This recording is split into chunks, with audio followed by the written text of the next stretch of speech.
Hello, bachcho. Let's read the question. The question is saying urine of a human suffering from diabetes insipidus is option A concentrated with glucose, B concentrated without glucose, C watery with glucose and D watery without glucose. तो आइए देखते हैं हम इसका की concept. तो अगर हम बात करें इसके की कंसेप्ट की तो इसका की कंसेप्ट हो जाएगा diabetes insipidus.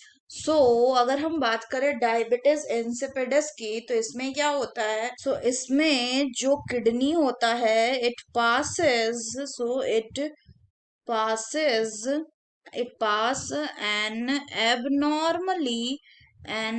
abnormally high amount high amount of urine high amount of urine.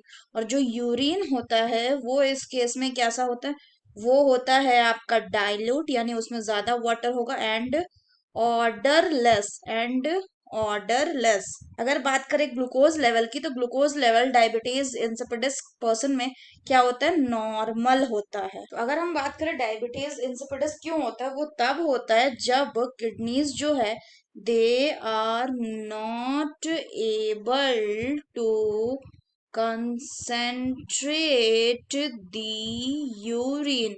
तो अगर हम बात करें इसमें क्या होता है कि जो ADH यानी एंटी डायूरेटिक हार्मोन है ये क्या कंट्रोल करता है, it control the amount of water that is extracted in the urine, that is excreted in the urine. इसको हम वेसोप्रेसिन भी बोलते हैं. ये कहाँ से रिलीज होता है, ये रिलीज होता है हाइपोथैलेमस से और स्टोर होता है कहाँ पे, पिट्यूटरी में. अगर हम बात करें फर्दर तो जो डायबिटीज इंसिपिडस है इसमें जो एडीएच है ये क्या होता है, इसका अमाउंट हो जाता है आपका डिक्रीज. और इसका अमाउंट जब डिक्रीज हो जाता है तब वाटर का रीअब्जॉर्प्शन भी नहीं हो पाता, वाटर का री एब्जॉर्प्शन नहीं हो पाता और इसलिए जो यूरिन है वो भी कंसंट्रेट नहीं हो पाता.